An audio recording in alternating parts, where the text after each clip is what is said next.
Hermanos, muy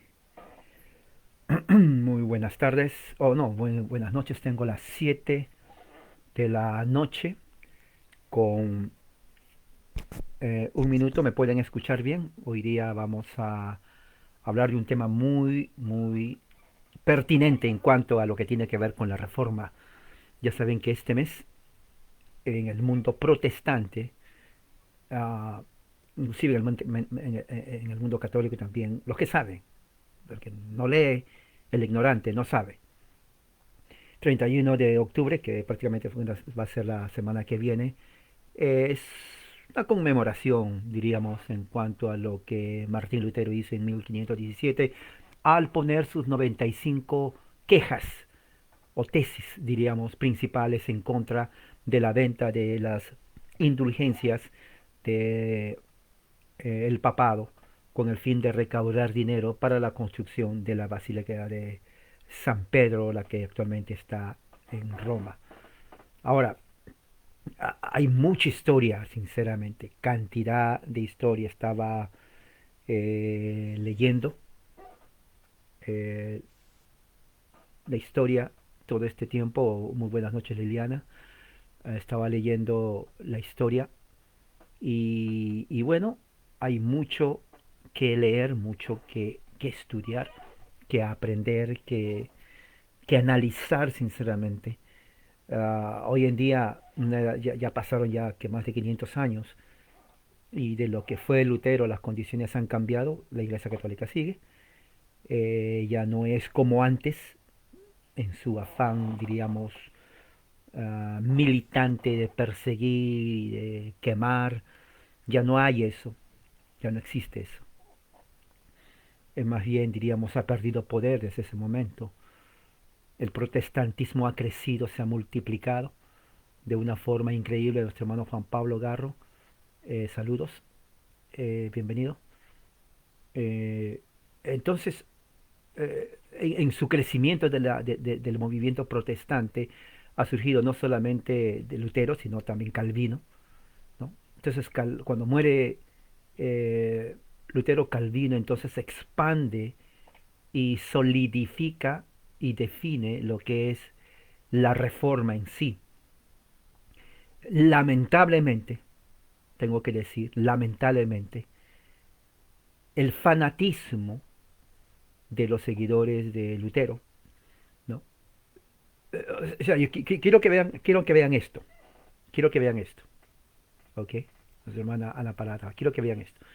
Cristianismo, diríamos, un solo bloque. Viene la reforma y se separa, dos bloques, o sea, división. Claro, a Lutero había leído ya la semana pasada, eh, él decía, si la división es por a causa de la pureza de doctrina y la verdad, entonces es mejor estar separados que unidos bajo la cabeza de alguien, hacia el Papa, que no predique el Evangelio.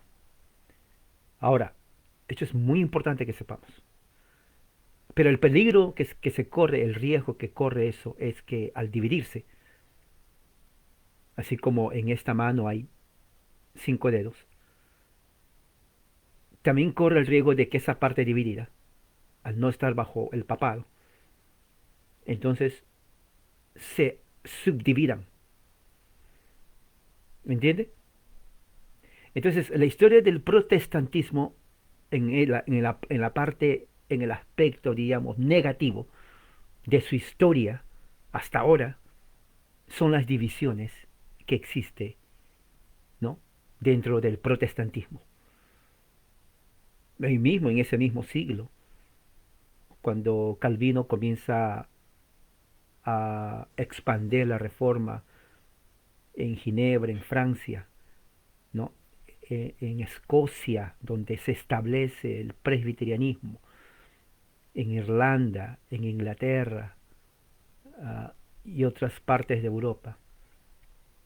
Ciertos grupos seguidores de Lutero, aun cuando ya estaba ya dividido la cristiandad,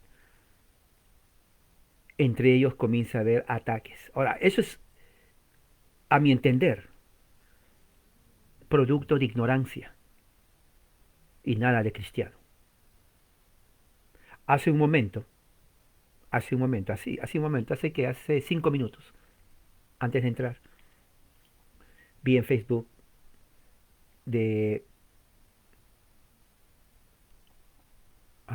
vi en Facebook de que quieren hacer una entrevista de reformados. Entonces, eh, alguien,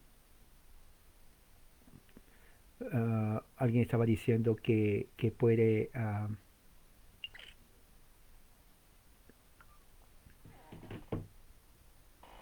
eh, pueden entrevistar. Y alguien puso, bueno, entrevisten a un luterano confesional y de esa forma, como atacando, algo puso como a los disque, ¿no? Una expresión mexicana, reformados, o sea, calvinistas. Saludos también a Johanna allá en Chile. Vamos a orar por Chile también porque, ah, haciendo un paréntesis, la miserable izquierda comunista ha ganado. Es muy triste, pero en fin, voy a reservar mis comentarios para después. Entonces, ese comentario es, no tiene lugar. Cristianismo ya está dividido. Católicos, protestantes. Protestantismo está más dividido. Ahora, no solamente es una división de que, bueno, somos diferentes. Hay animosidad, hasta cierto punto se podría decir enemistad. Yo le pregunto a usted, y yo he preguntado lo que yo le pregunto a usted, yo le he preguntado a muchos que se llaman o evangélicos, o reformados, o presbiterianos, o luteranos. Yo les hablo, le digo, ¿por qué sabiendo que el cristianismo está dividido, ya dividido, al mundo no le importa, para ellos todos son cristianos, ¿ok? ¿Por qué una vez que está dividido, ya, la parte dividida, protestantismo, entre ellos uno odia al otro? Luteranos, como esa expresión, esa persona para mí tiene problemas psicológicos, sí, tiene problemas mentales, no es normal, ¿ok? Yo lo estoy diciendo, no es normal, tiene que ir a ver un psiquiatra, porque una persona normal, donde sabe que el protestantismo está dividido en miles de sectas, no comienza a escribir tonteras como atacando al otro grupo. ¿Me entiende? Si ya el protestantismo está dividido, ¿por qué estos tipos que están mal de la cabeza comienzan a hacer ese tipo de comentarios? No es normal. Esa persona tiene grandes conflictos interiores. Entonces, cuando Lutero puso sus 95 tesis, no lo hizo con el fin de atacar o crear su propia secta. Él quiso reformar. Cuando Calvino escribió en 1535 sus institutos y lo terminó en 1555, le llevó más de 10 años. Tampoco tuvo en mente eso.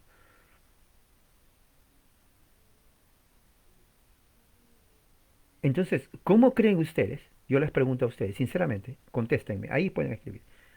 ¿Cómo creen ustedes que va a haber más reforma cuando entre los llamados protestantes ni siquiera se saluda? Esto es triste, porque ahí vemos que no hay la fe cristiana. O sea, si no hay la fe cristiana, entonces es una burla. En Facebook, por ejemplo, uno ve, y generalmente el contexto es evangélico hispano, no estamos viendo el contexto norteamericano, europeo.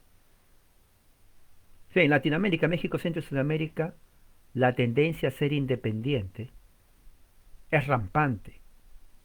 Evangelicalismo es la base de los llamados reformados en Latinoamérica y sabemos que el evangelicalismo no es reforma, porque nace en los Estados Unidos, se consolida en 1940.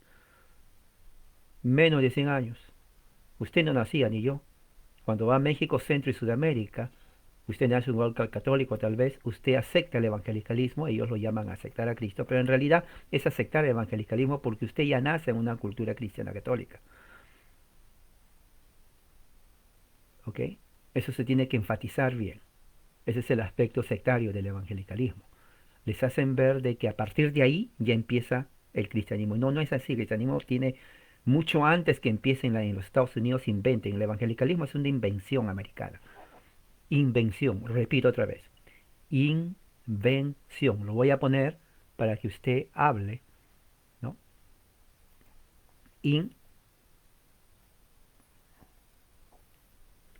Invención norteamericana del siglo XX. Ahí está. Entonces, eh, es triste. Ahora, cuando se habla de reforma, por eso digo yo, cuando me preguntan, ¿cree que hay que reformar más? Hay mucho que reformar. No es que no hay, sí. El problema es que no se va a poder reformar cuando hay división. ¿Me entiende? Es como que supongamos usted tiene una casa, un terreno. En ese terreno usted quiere edificar una casa. Pero los que viven para esa casa son 20 personas. Entonces, en el momento de edificar, dicen, bueno, ¿cómo va a ser la casa? Uno dice, oh, yo quiero que tenga 5 recámaras. Viene el otro, no, no, no, no. Yo quiero que tenga 10. 10. Sí, quiero que tenga 3 pisos. Otro dice, no, solamente 2 pisos, si no nada. Oh, no, no, no, no, no. Yo no quiero que tenga ni tercer ni segundo piso porque no puedo subir solamente un piso si no hay nada y nada. Además, que una recámara, no 5 ni 10. Otro dice, bueno, quiero que tenga 3 baños. Oh, no, ¿para qué? Yo quiero que tenga 5. Otro dice, no, ¿para qué? Uno es suficiente. Entonces, comienzan a discutir y viven en la casa. Nadie se pone de acuerdo. Pasan 2, 3, 4, 5 años, cómo va a ser la casa discutida? Tienen el terreno, pero no se hace nada porque cada uno tiene ideas diferentes. Es igual. O sea, no, por más que digan, yo sigo la Biblia, ¿no? Evangélico, frase evangélica. Yo no sigo, ¿cómo dicen? Yo no sigo a pastor, yo no sigo a esta, yo no sigo a nadie, solamente a Cristo. Así dicen, ¿no? Yo no voy a iglesia por aquí, sí. Todos dicen lo mismo, pero todos se contradicen. Todos ellos que dicen eso se contradicen. Entonces, ¿cómo es posible que dicen seguir a Cristo cuando se contradicen? Oh, Cristo no puede estar dividido. No, o dicen, yo no sigo a nadie, yo no obedezco a nadie, yo leo mi Biblia. Sí, pero si 20 dicen lo mismo y se contradicen, bueno, hay un problema con eso. O sea, no es suficiente decir yo leo la Biblia, y es cierto. Testigos hacen lo mismo, mormones hacen lo mismo, adventistas hacen lo mismo, ciencia cristiana hacen lo mismo, pentecostales hacen lo mismo, sectarios hacen lo mismo, sabatistas hacen lo mismo, y así una larga lista de todos que hacen lo mismo. Pero se contradice.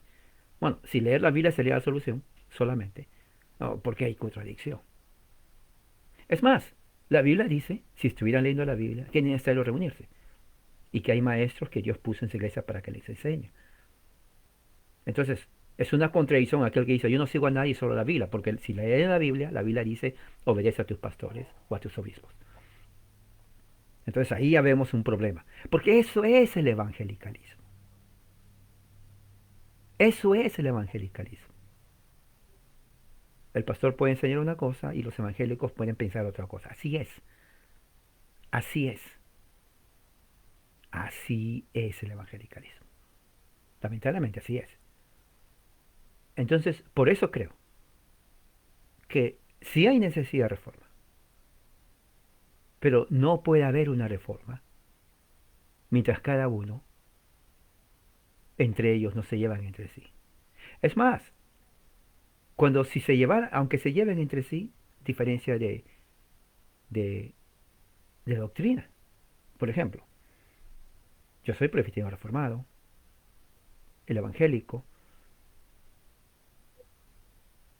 es evangélico independiente, ellos rechazan el bautismo, el sacramento del bautismo de infantes.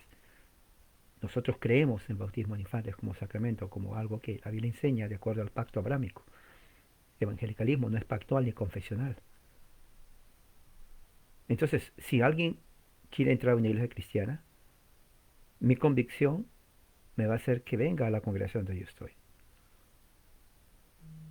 Entonces, yo no puedo decir de una forma así, bueno, anda a tal congregación, cuando yo sé que ahí niegan el sacramento del bautismo de infantes. Porque es así. Un bautista no le va a decir a alguien, ¿sabes qué? Vete a la iglesia presbiteriana porque ahí bautizan a infantes. No, porque de acuerdo a la teología bautista, ellos no creen eso. Entonces, lo que va a hacer es mantenerlo en su congregación, porque ellos creen eso. Y está bien, porque eso creen ellos eso. No hay problema con eso. Entonces, en un trabajo conjunto y alguien acepta a Cristo, entonces, a qué iglesia se va a ir? ¿Me entiende? O si hay una de la secta pentecostal, le va a decir, bueno, ni uno ni otro, tiene que tener el Espíritu Santo y que hablen lenguas. Bueno, el bautista ni el presbiteriano creen eso. Entonces, si nos damos cuenta, es más, hay congregaciones que ni siquiera creen eso de reforma. Dicen, no, ya no, ya para qué? Eso trae división. Entonces, no puede haber, ya como antes, antes en el tiempo Lutero, Calvino era diferente la situación. O sea, vimos la semana pasada todo lo que contribuyó a la reforma, ¿no? Eh, pero hoy 2021, perdón, 2021, 2020, ya estoy pensando 2021, me estoy proyectando, ¿no? Ah, hay mucho que reformar, sí, especialmente la Iglesia Católica sigue, hay, hay mucho que reformar, pero se ha hecho más poderosa, ha crecido, increíblemente la Iglesia Católica ha crecido, a pesar de todos sus escándalos, a pesar de las declaraciones del Papa, a pesar de todo, la Iglesia Católica Romana ha crecido no solamente en número, sino en poder, inclusive estructural. En Latinoamérica, la Iglesia Católica es diferente que en Estados Unidos. En Estados Unidos aquí tiene más poder y, y bueno, eh, no es la de antes, donde los curas estaban, aunque es cierto hay escándalos sexuales, se ha comprobado, todavía hay. Ya no es como antes, ya no es como antes. Entonces, eh, pero el problema está en que el protestantismo tampoco es como antes. Antes se veía más actividad y por eso avanzó el protestantismo. Hoy ya no es así. El protestantismo está totalmente dividido. Sí, totalmente dividido. Y cada uno de sus denominaciones casi no se apoyan uno entre sí. Entonces, bajo esas condiciones, no puede haber o no puede seguir, diríamos, la reforma. Y otra cosa muy importante, ya los teólogos católicos están más preparados para cualquier debate con cualquier teólogo reformado, que son, aunque hay muchos por las universidades, son pocos los apologistas. En cierto sentido, se puede decir que está estancado eso de la reforma. Está estancado. Hay iglesias reformadas, pero ya no hacen reforma. ¿Ve? Una cosa es que hagan reforma y sean reformados. Hoy día ya no hacen reforma. Ya no hay reforma. O sea, ya no hay reforma en realidad. No hay, no hay. Existen congregaciones reformadas, pero ya no hay reforma. Y dentro también del presbiterianismo hay división. Están los liberales, los que no aceptan muchas de las cosas ortodoxas. Y dentro de los ortodoxos también hay, no hay la comunión que tiene que hacer. O sea, hay más división, ¿no? Hay más división. O sea, la pregunta es, ¿cómo un pequeño grupo dividido va a hacer reforma cuando ni siquiera hay unidad? Sí, es la verdad. Y muchos no les gusta unirse con otros, porque se creen más puros en doctrina que otros. Entonces, católicos miran eso y dicen, mira, entre ellos mismos están divididos, no solamente se salieron de nosotros, pero están divididos entre ellos. Y causa confusión porque México y Sudamérica tienen un concepto diferente de lo que es reforma. Dentro del presbiterianismo, por ejemplo, que viene a ser, diríamos, la expresión de la reforma,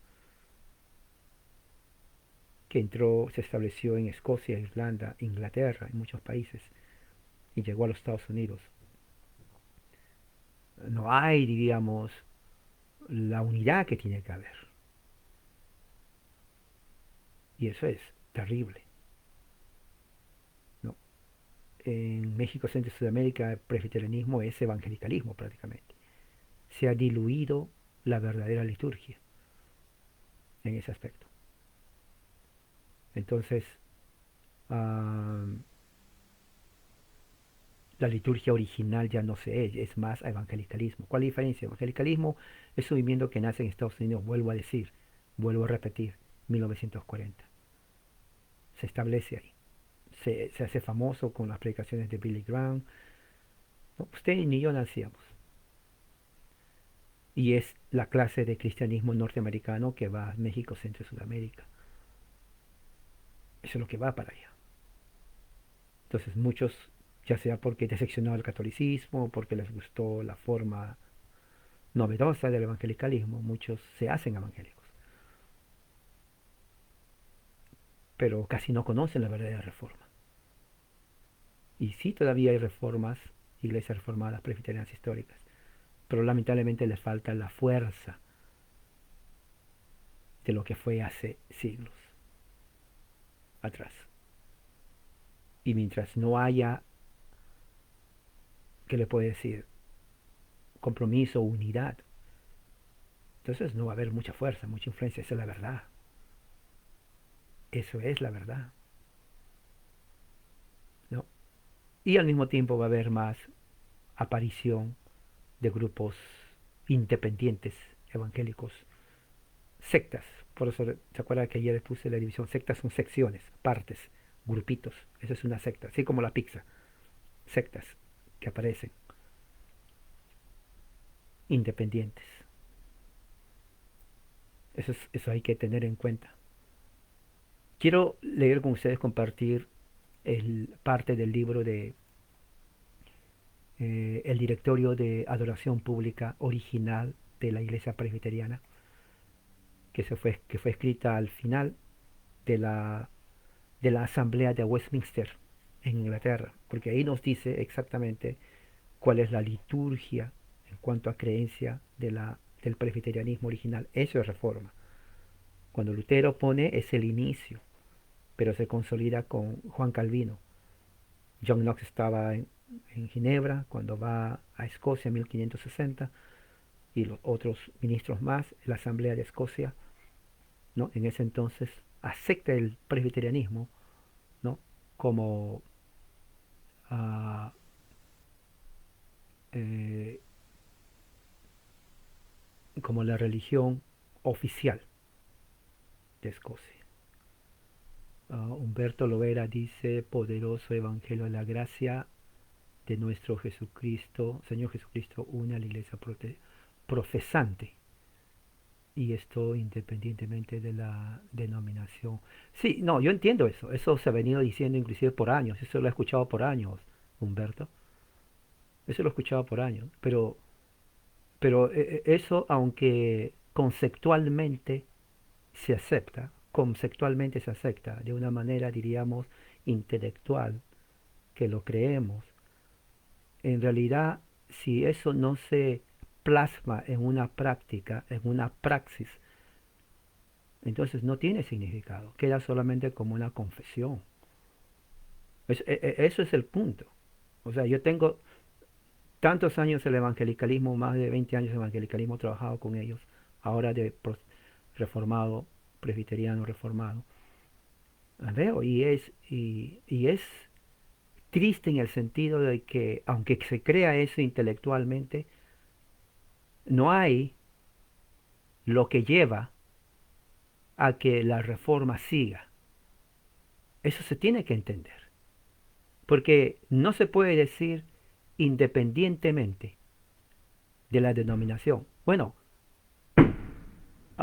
en cierto sentido estoy de acuerdo, pero después no, porque acabo de decir, porque no debe haber eso, punto, ¿ok?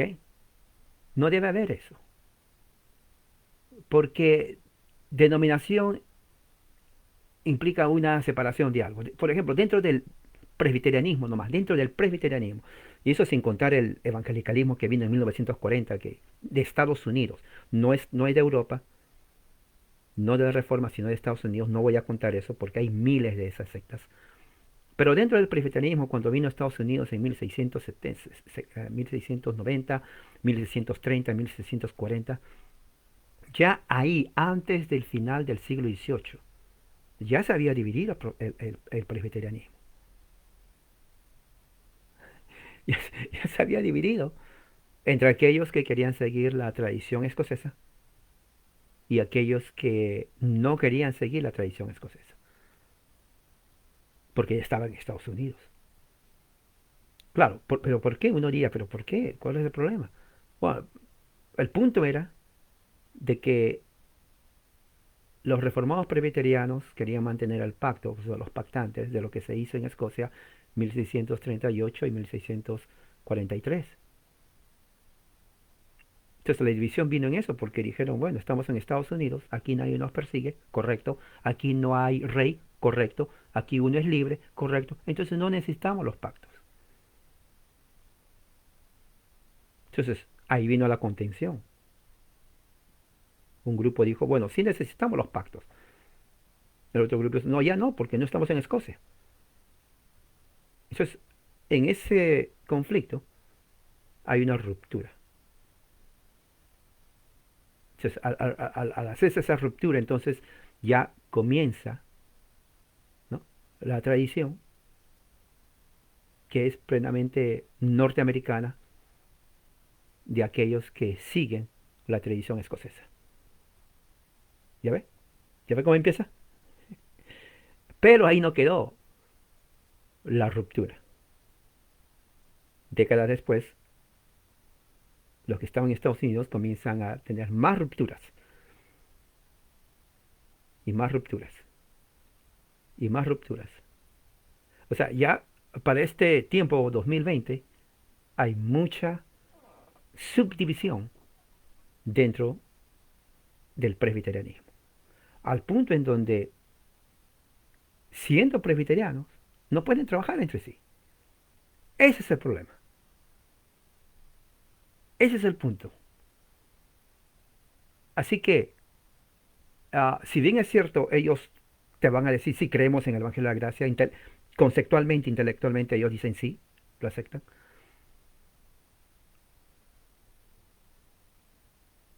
pero en la práctica, ellos ya le enfocan, su interpretación ya es diferente. Ese es el punto.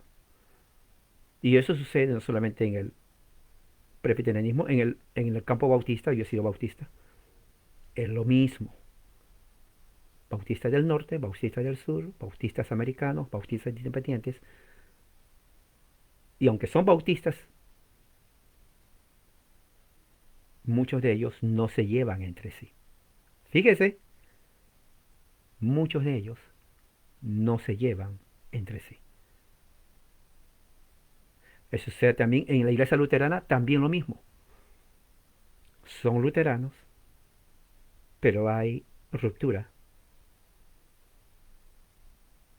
y no se llevan entre sí. Dentro del metodismo también. Entonces, aparte de la ruptura que hubo, internamente tienen sus propias rupturas, ¿no? Ah, pero es un buen tema. Pero déjeme leer lo que dice este documento de 1645 que se firmó en Escocia en cuanto al directorio de, de adoración pública reformada. Porque eso nos enseña hasta qué punto en ese entonces avanzó la reforma. ¿Ok? Escuchen bien, dice. dice, un acta del Parlamento del Reino de Escocia, aprobado para establecer el directorio de la adoración pública, ¿no? Recuerden, en ese entonces se establece el presbiterianismo como la religión oficial cristiana, la verdadera religión oficial cristiana, así lo llamaban ellos. Ahí no había en ese entonces eh, evangélicos ni pentecostales, eso vino unos 400 siglos después. En Edimburgo, febrero 6, 1645, los estados del Parlamento ahora se reúnen, ¿no? ¿Dónde está?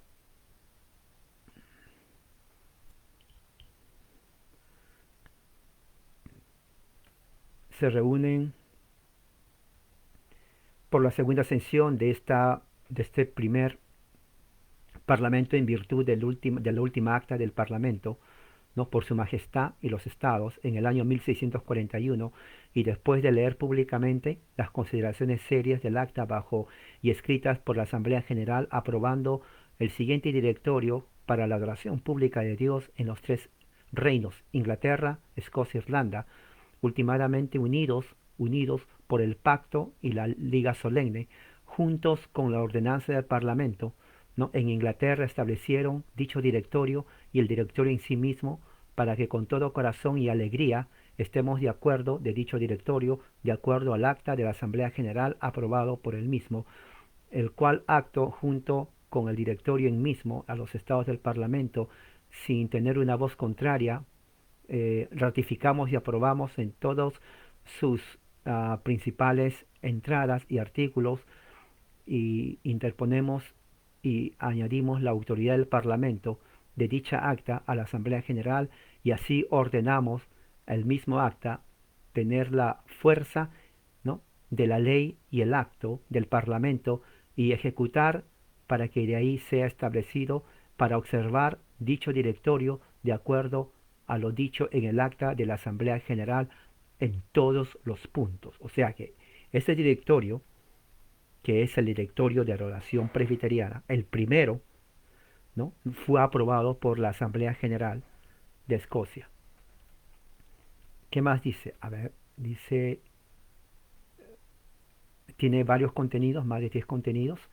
Este acta tiene, por ejemplo, eh, toda la liturgia en cuanto a la asamblea, a la congregación, a la lectura pública de la Biblia, a las Santas Escrituras, a la oración pública antes del sermón, a la predicación de la palabra de Dios, a la oración después del sermón, a los sacramentos del bautismo, sacramentos de la cena del Señor, la santificación del día del Señor, la solemnización del matrimonio, visita a los muertos, enterramiento de los visita a los enfermos, enterramiento a los muertos, ah, ayuno público, la observación, días de acción de gracias, el canto de los salmos y, y también otras añadiduras. Ahora, aquí empieza diciendo, esto es muy importante porque esta es una de las razones, ¿no?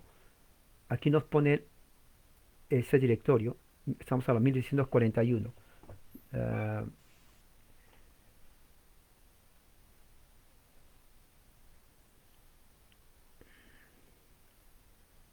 ya había muerto Lutero en 1548, 47 por ahí, entonces ya la reforma sigue avanzando con Juan Calvino y llega hasta Escocia, ¿no? O sea, diríamos el primer país y único país donde se establece la reforma, inclusive ya aceptada por el Parlamento, es Escocia.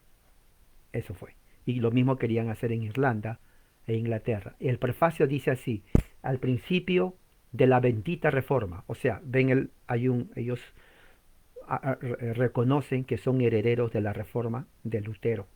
Al principio de la bendita reforma, dice aquí, voy a leer, nuestros sabios y piadosos antepasados se encargaron de establecer una orden de reparación de muchas cosas en la iglesia, que luego, por palabra, descubrieron que eran cosas vanas, erróneas, prácticas supersticiosas e idólatras. Esto es en referencia a la Iglesia Católica Romana. ¿no? En el culto público de Dios. Esto ocasionó que muchos hombres piadosos, eruditos en teología, se regocijaran mucho en el libro de oración común, en ese momento expuesto, debido a que se eliminó la misa papista y el resto del servicio en latín. El culto público se celebró en nuestra propia lengua vernacular. Muchas de las personas comunes también se beneficiaron al escuchar por primera vez en su propia lengua vernacular las escrituras leídas en su propio idioma, pues antes para ellos era como un libro sellado porque se hablaba en latín. Sin embargo, una larga y triste experiencia ha puesto de manifiesto que la liturgia utilizada en la Iglesia de Inglaterra, que es la Iglesia papista arminiana, a pesar de todos los sufrimientos e intenciones religiosas de los compiladores de la misma, ha resultado una ofensa no solamente para muchos de los piadosos y santos en la casa, sino también a las iglesias reformadas en otras partes fuera de Escocia, porque por no hablar de instar a la lectura de todas las oraciones, lo que aumentó enormemente la carga de la misma, las muchas ceremonias inútiles papistas o onerosas que contiene han ocasionado mucho daño espiritual, intelectual y del alma a los cristianos de Inglaterra, además de inquietar las conciencias de muchos ministros y personas piadosas que no podían ceder a estas prácticas antiescriturales, como privándoles de las ordenanzas del bendito Dios, de las cuales no podían disfrutar sin conformarse o suscribirse a ceremonias papistas arminianas. Varios buenos cristianos han sido, por medio de ella, apartados de la mesa del Señor, y diversos ministros capaces y fieles fueron excluidos del ejercicio de su ministerio para predicar la palabra de Dios, porque no se podían someter a las enseñanzas papistas de Inglaterra. Ellos fueron por el peligro expulsados miles de millas. Muchas almas se perdieron en un tiempo de escasez de pastores. Los ministros teólogos reformados fueron prohibidos por Inglaterra de predicar la bendita palabra de Dios. Fueron despojados de sus sustentos. Fueron expulsados de sus tierras para la ruina de ellos y de sus familias. Los prelados católicos romanos y su facción se esforzaron para elevar su estimación a tal altura como si no hubiera otro culto, forma de culto de Dios, engañando a las gentes, sino solamente el libro de servicio, el gran impedimento a la predicación de la bendita palabra de Dios de los teólogos puritanos, en algunos lugares especialmente a justificarla como innecesaria, o en el mejor de los casos, lo consideraron inferior a la lectura de la oración común, que no fue hecho mejor que un ídolo por muchas personas ignorantes, supersticiosas, católicos, romanos, quienes complaciéndose en su presencia en ese servicio y con su labor de labios para participar en él, se han endurecido de corazón en su ignorancia y descuidaron así el bendito y único conocimiento del Salvador Jesucristo y de la verdadera santidad en Jesús nuestro Señor. Fíjese, una tremenda introducción. Mientras tanto, los papistas católicos romanos se jactaban que el libro de ellos cumplía en gran parte de su servicio, y así fueron confirmados no poco en la superstición e idolatría del romanismo, esperando más bien nuestro regreso a ellos, esforzándose en la reforma de ellos mismos, en cuya expectativa se sintieron últimamente muy animados, cuando, sobre la pretendida justificación de imponer ceremonias humanas anteriores, cada día se imponían nuevas prácticas a la Iglesia. Añádese que la liturgia ha sido un gran medio, como por un lado para hacer y acrecentar un ministerio ocioso y poco edificante, nada bueno entre la Iglesia de Inglaterra, que se contentaba con formas establecidas hechas a sus manos de otros, por hombres, sin esforzarse para ejecutar el don de la oración, con el que nuestro Señor Jesucristo se agrada proporcionar todos sus servicios a quienes llama para este oficio. Así, por otro lado, ha sido y será siempre un asunto de lucha y contención hasta el fin de su iglesia.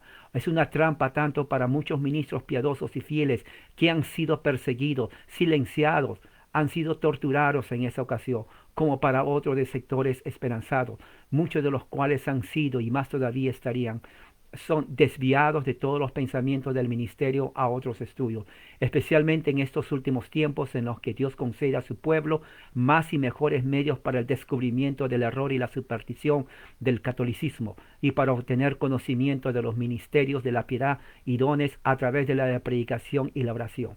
Sobre estas y muchas otras consideraciones de peso similares en referencia a todo el libro en general, y debido a los diversos detalles que contiene, no por amor a la novedad o intención de menospreciar a nuestros primeros reformadores, de quienes estamos persuadidos, si estuvieran vivos, se unirían a nosotros en esta lucha, en esta obra, a quienes reconocemos como excelentes instrumentos usados, levantados por el Dios del cielo, para comenzar la purga y la construcción de su casa, y desear que sean recibidos de nosotros y la posteridad en el recuerdo eterno, con gratitud y honor a su nombre, pero que en alguna medida podamos nosotros responder a la misericordia, providencia de Dios, que en este momento nos llama a nosotros para una mayor reforma en la iglesia, y podemos satisfacer nuestras propias conciencias y responder a las expectativas de otras iglesias reformadas en Escocia, en Inglaterra, en Irlanda, y también a los deseos de muchos de los piadosos entre nosotros, y al mismo tiempo dar algún testimonio público de nuestros esfuerzos por la uniformidad en la adoración divina que hemos prometido en nuestra solemne liga y pacto en Escocia, después de un llamado ferviente y frecuente al nombre de Dios, y después de mucha consulta, no con la carne ni hueso, sino con la bendita y santa palabra de Dios, hemos resuelto dejar a un lado la liturgia anterior papista, con los muchos ritos y ceremonias que no sirven para nada, que antes se usaban en el culto de Dios, y ahora hemos acordado hacer este directorio siguiente para todas las partes del culto público, en tiempos ordinarios y en tiempos extraordinarios, en lo que nuestro cuidado, con mucho cuidado hemos ido a presentar las cosas que son de institución divina en cada ordenanza, y otras cosas que nos hemos esforzado en exponer según las reglas de la prudencia cristiana, de acuerdo con las reglas generales de la bendita palabra de Dios, siendo nuestro significado en ellos únicamente que los encabezados generales, el sentido y alcance de las oraciones, otras partes del culto público, siendo conocidos por todos, pueda haber un consentimiento de todas las iglesias reformadas en aquellas cosas que contienen la sustancia del servicio, adoración de Dios, y por medio de la presente se puede ordenar a los ministros en sus administraciones que mantengan la misma solidez en la doctrina y la oración, y que puedan, si es necesario, tener alguna ayuda mobiliario, y sin embargo, para que no se vuelvan perezosos y negligentes en agitar los dones de Cristo en ellos, pero que cada uno, meditando, cuidando de sí mismo y del rebaño de Dios, lea encomendado, observando sabiamente los caminos de la divina providencia, tengan cuidado de proporcionar a su corazón y lengua otros materiales de adoración de otro tipo que no sea la palabra de Dios, de la asamblea de la congregación y su comportamiento en el culto de Dios. Entonces aquí ya entra lo que tiene que ver con cómo hacer la liturgia en la primera iglesia presbiteriana reformada en Escocia. Eso es tremendo, hermano. Eso es tremendo. Eso es algo que si usted quiere realmente saber qué es la reforma original, aquí está el documento. No lo voy a leer mucho porque me llevaría más horas, pero voy a leer algunas partes. Por ejemplo, vamos por partes. Déjeme leer sobre la primera parte, es la asamblea de la congregación y cómo conducirse en la adoración pública de Dios. Presbiterianismo reformado, original. ¿Ok? Reforma original. En Escocia. Esto mismo se aplica a Inglaterra, en la Liga Solemne, a Irlanda también, y a todas las iglesias reformadas de Europa en ese entonces. Cuando la congregación se reúne para adoración pública, el pueblo, ¿no?, debe de venir junto, abstenerse ellos mismos de hablar públicamente en la congregación, ¿no?, o de reunirse en grupitos dentro de la iglesia para hablar. Que cada uno entre a la asamblea, no de una forma irreverente, pero seriamente, ¿no?, tomando sus asientos en los lugares de adoración, y de una forma reverente, apenas se sienta a tomar su lugar y orar a Dios. La congregación, una vez establecida, el ministro, después de un solemne llamado, empieza la adoración en el bendito nombre de Dios con una oración. Y la oración tiene que ser más o menos así. Aquí ponen cómo más o menos tienen que orar. En la reverencia y humildad reconocemos la grandeza incomprensible y la majestad de nuestro Señor, en cuya presencia nosotros de una manera especial aparecemos. Y sin ser dignos de acercarnos a Él con una incapacidad en nosotros mismos de venir ante el Señor, pero con humildad le pedimos perdón, que nos ayude y nos acepte en todo el servicio que vamos a hacer. Y para su bendición en esta parte particular de su palabra, cuando leamos, y que en el nombre y la meditación del Señor Jesús Cristo. La adoración pública tiene que empezar entonces, toda la gente reunida, todos leyendo y leer lo que el ministro está leyendo. Durante la lectura de la Biblia nadie tiene que murmurar, nadie tiene que hablar, nadie tiene que saludarse, nadie tiene que hacer alguna cosa irreverente. Todos tienen que estar mirando y concentrados. Nadie tiene que mirarse uno a otro, ni dormir, ni tampoco perturbar al ministro o a los que están a su lado para no distraerles del servicio de Dios. La segunda parte tiene que ver con la lectura de la palabra de las Escrituras. Leer la palabra en la congregación es parte de la adoración pública de Dios.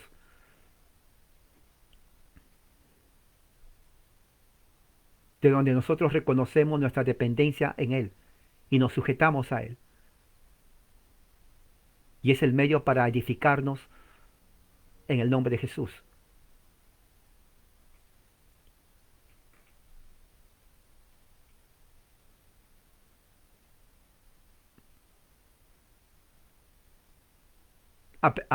Aparte de leer la Biblia en la congregación, también le exhortamos a que cada cristiano lea la Biblia en forma privada en sus casas antes de venir a la congregación.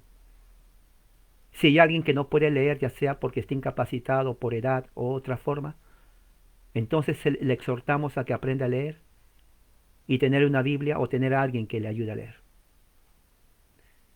Estoy leyendo las partes más importantes para que tengan un día, porque es muy largo. La sección oración pública antes del sermón. Después de leer la palabra y cantar los salmos al Señor, cantaban salmos, el ministro que va a predicar, entonces, ayuda a toda la congregación a que tengan su corazón correcto ante Dios y pedir perdón por sus pecados. Y pedir por la gracia de Dios que ayude a su propia vida. Procede entonces a una confesión completa de sus pecados, pidiendo y llamando el nombre del Señor. La oración más o menos es así. Reconocemos nuestro gran pecado primeramente por razón del pecado original, el cual es la semilla de otros pecados que han depravado y envenenado todas las facilidades y el poder de nuestra alma y cuerpo y nuestras mejores acciones. Y hemos quebrado toda la ley de Dios, nuestras rebeliones en contra del Señor, y hace una lista de todo lo que pone. Y al final de la oración, que es una oración larga, dice, y así, en la presencia del Señor, invitamos y ofrecemos gracia en el Evangelio, y debemos de recibir a Cristo por la fe, y así caminar dignamente delante de Él en nuestras vidas. La oración es muy larga, sinceramente creo que lo tengo, o lo voy a tener que traducirlo. Por lo que veo, esta oración duraría unos 30 minutos, 25-30 minutos. Luego de la oración viene la predicación de la palabra de Dios. La predicación de la palabra de Dios siendo el poder de Dios mismo para la salvación y uno de los más excelentes trabajos pertenece al ministro del Evangelio y debe ser llevado a cabo ese trabajo sin tener vergüenza, para que se pueda salvar él mismo y a todos aquellos que le escuchan.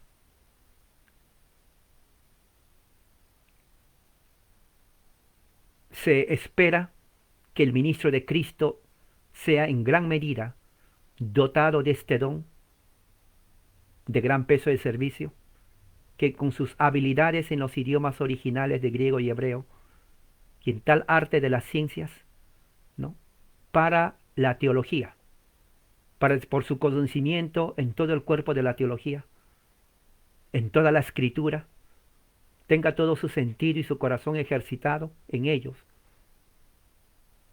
sobre toda cosa común de los creyentes y por la iluminación del Santo Espíritu de Dios y otros dones de edificación, el cual juntos él debe de buscarlo en oración y con un corazón humilde resolver y admitir y recibir la verdad cuando estudie la palabra de Dios y hacer que Dios mismo le haga conocer la iluminación de su palabra en la predicación.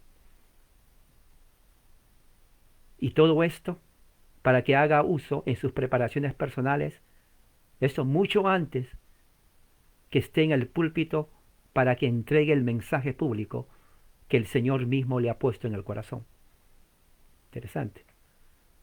Bueno, esta sección es larguísima,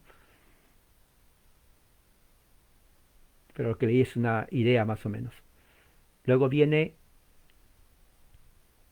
la oración después del sermón. O sea, una vez que predica viene una oración. Dice así: el sermón, siendo una vez que termina el sermón, el ministro es dar gracias a Dios por el gran amor que Él ha tenido sobre nosotros al enviar a Jesucristo su Hijo para comunicar su Santo Espíritu en libertad y en luz a través de la bendita y gloriosa predicación del Evangelio y a través de las bendiciones ricas y celestiales que han sido reveladas a nosotros a través de la predicación de la elección, de la vocación, de la adopción, justificación, santificación, esperanza y gloria en Jesús nuestro Señor Jesucristo, por la bondad gloriosa, admirable del santo Evangelio de Dios, en la libertad, ¿no?, para estar libres de la oscuridad del anticristo y de la tiranía, y también de cualquier problema nacional, para la reforma religiosa, a través del pacto y también recibir muchas bendiciones temporales. Eso está tremendo, hermano. Me gusta a mí esto. Oración presbiteriana original, verdadera reforma, ¿ok? No estamos hablando tonteras, esto no tiene nada que ver de modernos predicadores. Esto es presbiterianismo puro, reforma pura, histórica, ¿ok? Aquí está la administración de los sacramentos. Voy a leer una parte también. Bautismo. No se tiene que esperar mucho tiempo para, de una forma innecesaria, el bautismo. Y no tiene que ser administrada por cualquier persona en particular, sino más bien por el ministro de Cristo, llamado a ser mayordomo de los misterios de Dios.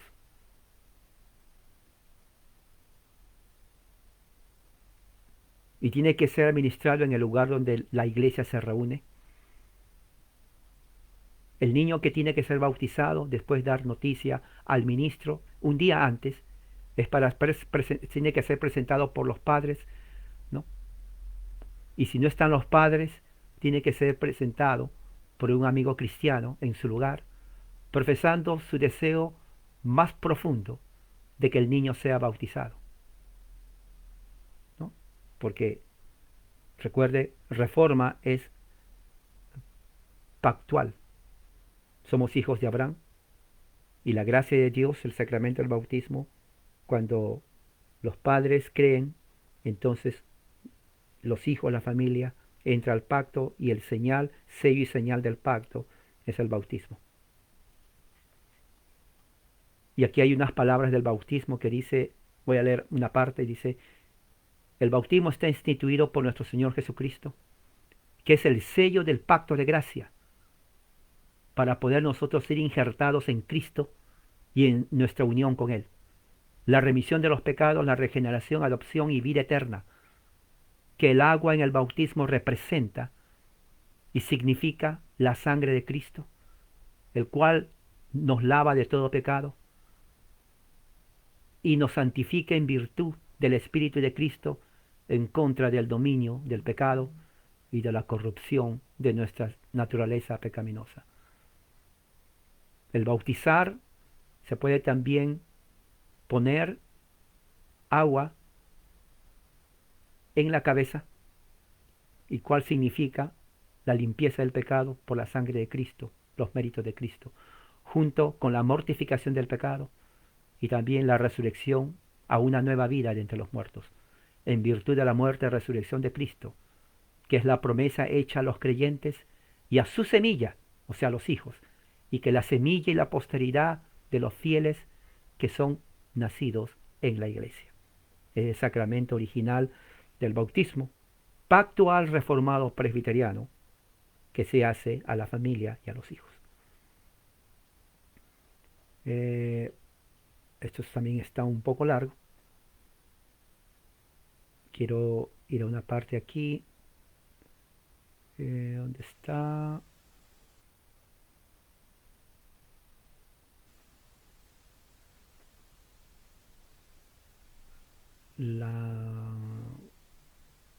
Hay también para el ayuno, acción de gracias. Bueno, en Estados Unidos se celebra la acción de gracias ya prácticamente en 4 semanas. Ahora, cuando muchos dicen, no, pero ¿por qué acción de gracias? Bueno, aquí está la razón. Ahí está la razón. Acción de gracias se practicó siempre, es parte de la teología reformada. Lutero lo hizo, ¿no? Calvino lo hizo, las iglesias cristianas reformadas lo hicieron cuando vinieron los puritanos de Inglaterra aquí. Aquí acción de gracias, ello es una forma de dar gracias a Dios por eventos especiales. Entonces en Estados Unidos, que se celebra el 4 jueves de noviembre, es justamente por haber pasado un año en donde Dios protegió a los puritanos calvinistas y ellos se reúnen para dar gracias a Dios. Entonces aquí está, y mira lo que dice aquí los presbiterianos de acción de gracias. Dice aquí, los días y las fechas para la administración, celebración, observación de Día de Acción de Gracias depende de la ocasión en realidad, y que se tienen que hacer convenientemente en el tiempo y la hora, ¿no? Para que la gente se prepare a sí mismo de ahí. O sea, como es en ocasiones, no hay una fecha particular. Son en ocasiones especiales que se da acción de gracias, ¿no? Y en los Estados Unidos, siguiendo esta tradición puritana presbiteriana, han hecho bastante acciones de gracias, ¿no?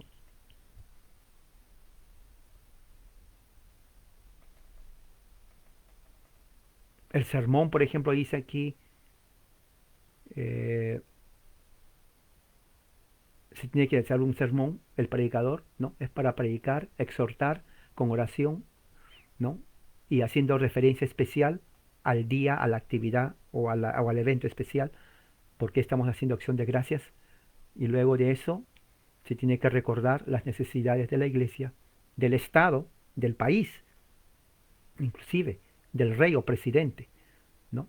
Y también al mismo tiempo nosotros, personal, dar acción de gracias solemne y debida por las anteriores misericordias, libertades, especialmente por aquellas bendiciones que el Señor nos ha dado.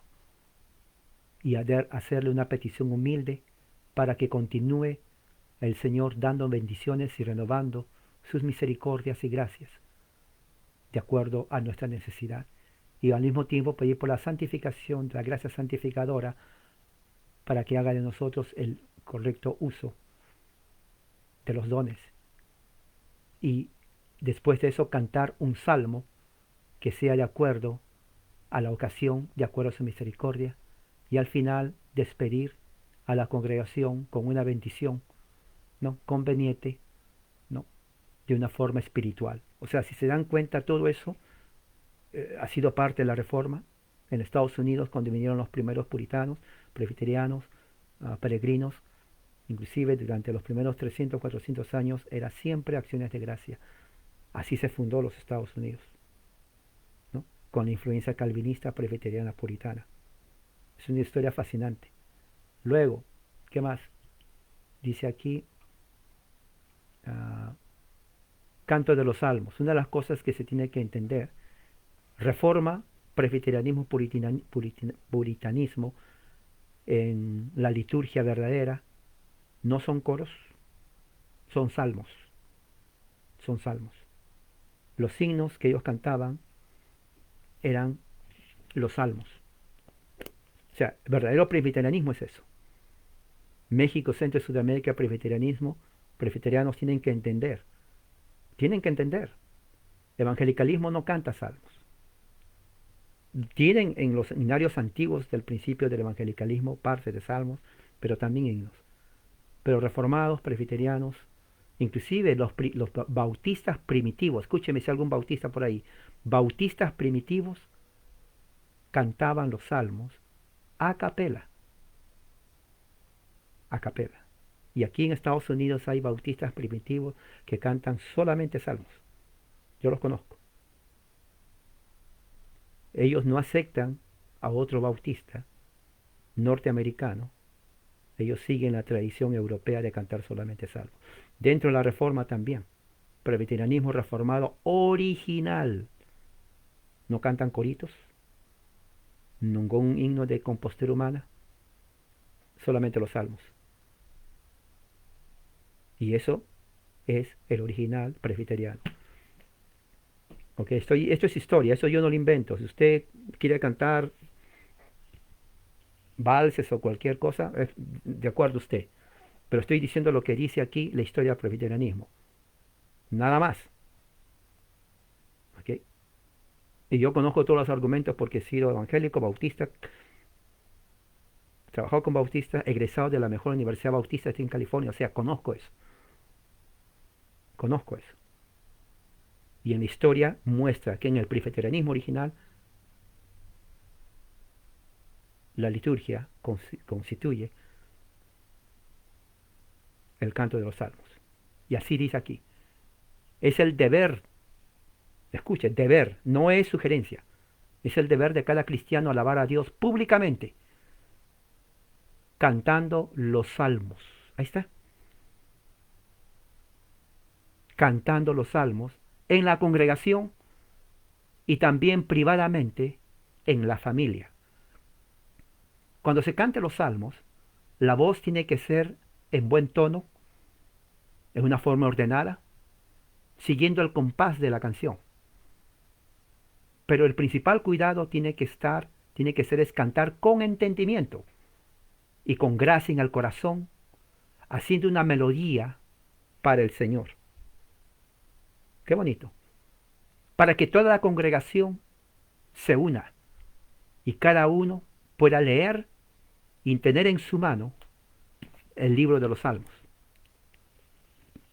Y con los otros, ninguna persona incapacitada por la edad u otra forma tiene que ser exhortado para aprender a leer. Pero, por el presente, si alguien en la congregación no puede leer, es conveniente que el ministro o alguna otra persona capacitada sea señalada por el ministro o por los oficiales de la iglesia, los presbíteros, para que puedan leer los salmos línea por línea antes de la canción, para que se lo lea a la persona que no puede leer o cantar. O sea, en otras palabras, todos en la congregación tenían que estar preparados para el canto de los salmos en congregación. Y eso lo hacen hasta ahora. Yo pertenezco a la denominación presbiteriana reformada. Nosotros cantamos eso, salmodia exclusiva, sin instrumentos. Es maravilloso. Y bueno, hay mucho material, pero eso quería decirle para que se den cuenta lo que causa la verdadera reforma en cuanto al presbiterianismo original reformado en Escocia, el puritanismo también, cuando vienen a Estados Unidos, igual, canto de los salmos, por mucho tiempo, lectura de la Biblia, catecismos también, ¿no? la liturgia. Entonces, sí puede haber una reforma, y no solamente religiosa, sino civil. Ah, no he tocado la parte del magisterio civil, porque también es amplio, pero es un llamado a los magistrados a reconocer a Cristo como la cabeza y su ley, como el fundamento de la ley civil en cuanto a materia de justicia, ¿no? Y de ética. Bueno, entonces con esto quiero yo terminar para que meditemos y podamos pensar hasta qué medida la reforma es posible. Tiempos han cambiado, pero el mismo principio sigue, ¿no? Es muy importante que sepamos esto, porque es parte de la historia reformada. Vamos a hacer una oración entonces de despedida. Padre Celestial, gracias por tu amor y misericordia, que esto nos haya ayudado a poder comprender acerca de lo que significa ser reformado. Gracias por haber usado hombres en el pasado y sigue usando ahora también para tu iglesia. En el nombre de Jesús nuestro Señor. Amén. Hermano, entonces así de esta manera, que la gracia de Dios sea con todos ustedes.